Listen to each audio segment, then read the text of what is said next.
Vamos falar um pouquinho sobre derivação implícita. Então, eu vou fazer algumas comparações para a gente compreender por que aparentemente as funções são tão semelhantes, mas a gente usa estratégias um pouco distintas para fazer a derivação. Então, por exemplo, nesse caso aqui, a gente tem que x² mais y² é igual a 5. Esse aqui é um exemplo muito clássico para realizar a derivação implícita lá no cálculo 1. E agora, a gente está vendo funções desse tipo aqui, f de xy é igual a x² mais y², por exemplo, que é muito semelhante a essa, mas nessa aqui a gente está aprendendo a fazer a derivada parcial. Então, qual é a diferença entre essa equação, que precisa de derivação implícita para se encontrar a taxa de variação, e essa função que a gente precisa de derivadas parciais para encontrar as taxas de variação? Bom, notemos que aqui a gente tem apenas duas variáveis, a variável x e a variável y. Nesse caso, a variável y é a variável dependente, né, por convenção, e ela depende da variável x. Então, nesse caso aqui, a gente tem que y é igual a f de x. Então, se a gente for fazer aqui uma derivada, a gente vai fazer necessariamente a derivada de y em relação a x. E essa é a única derivada possível para esse caso aqui, certo? Então, para fazer a derivada, a gente encontraria f' de x ou ainda dy dx. Nesse caso aqui, note que nós temos três variáveis. Nós não temos apenas x e y, a gente tem aqui uma variável z.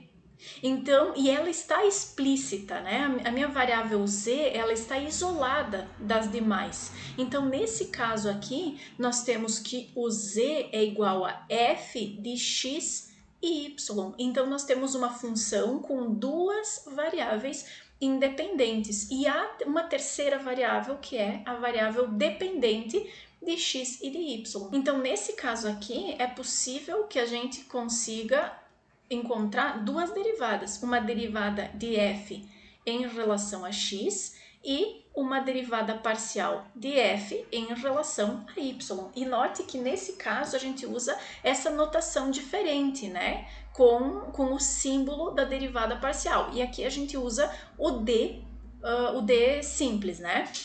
Nesse caso aqui, a gente faz uma derivação implícita.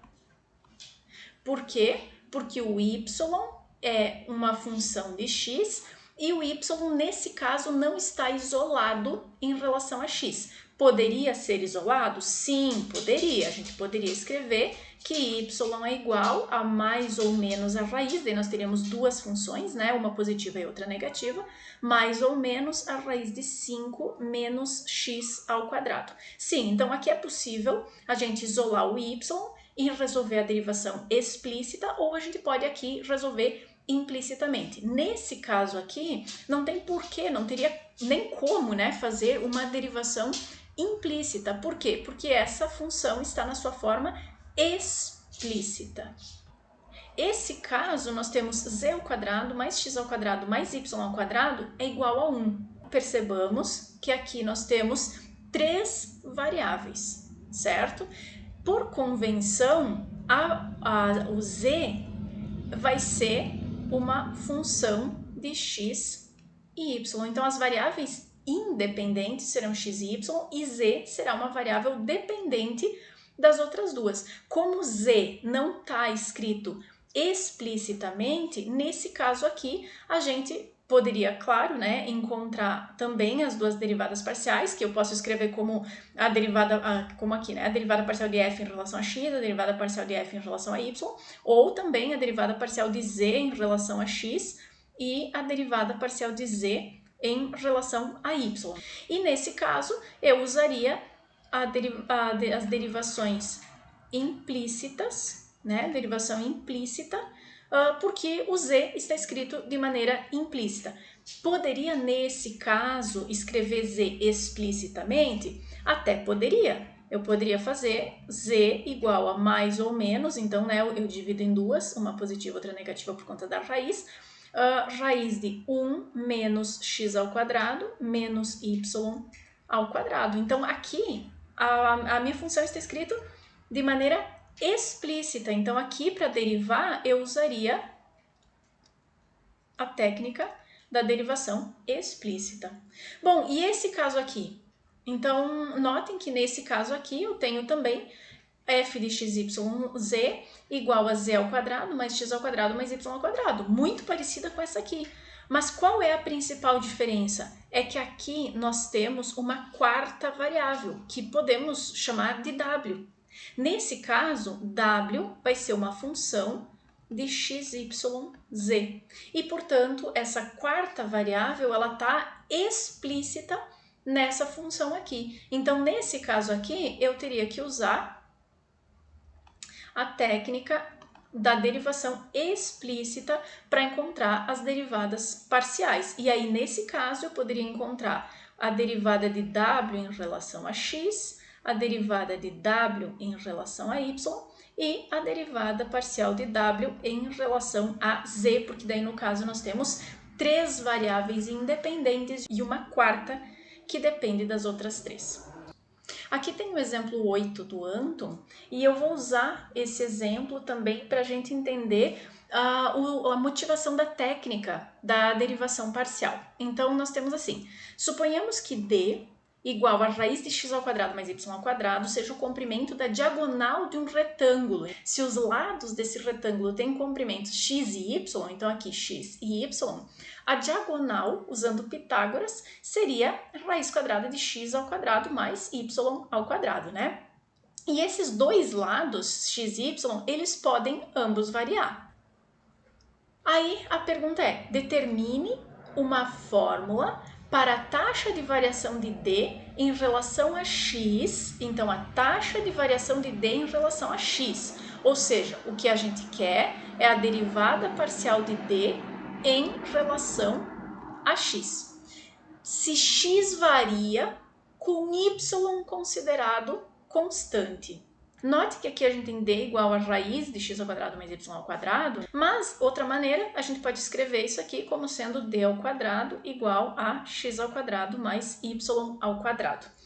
E aí está pedindo a taxa de variação de d em relação a x. Se a gente variar aqui só o x, como está dizendo aqui, ó, em relação a x, se x varia com y considerado constante. Então, se x variar, vamos supor que x aumente, né? Então, a gente vai aumentar aqui x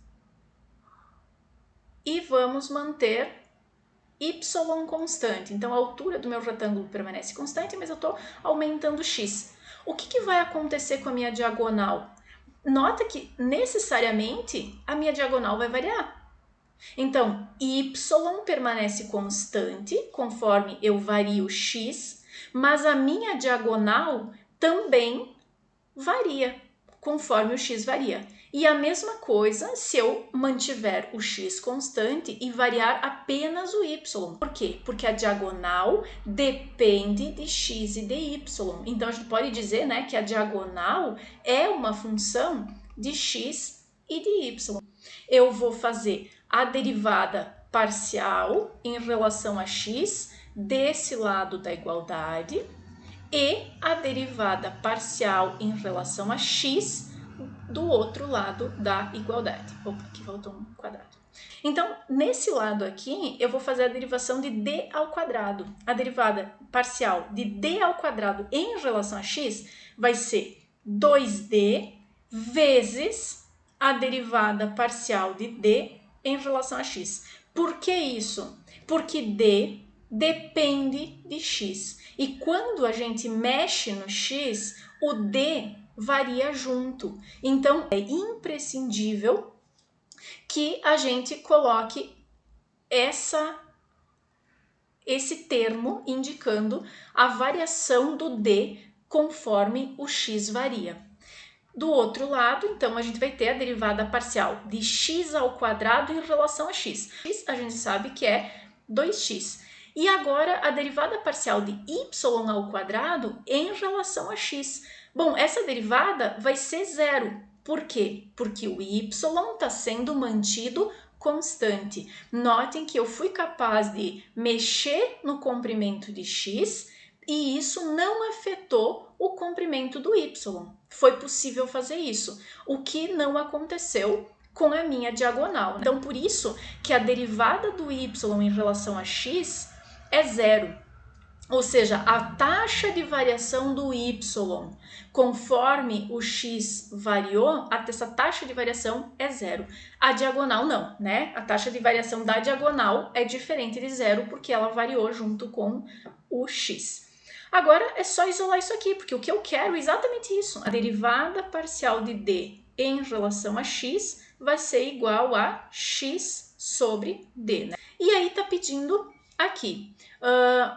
use essa fórmula para determinar a taxa de variação de d em relação a x no ponto em que x é igual a 3 e y é igual a 4. Eu sei que d é igual a raiz de x ao quadrado mais y ao quadrado. Então, eu sei que d, ou quando x é igual a 3 e y é igual a 4, eu vou ter aqui 3 ao quadrado mais 4 ao quadrado, portanto, a diagonal é igual a 5. E que a derivada parcial de d em relação a x aplicado no ponto x igual a 3 e y igual a 4 vai ser dada por 3/5.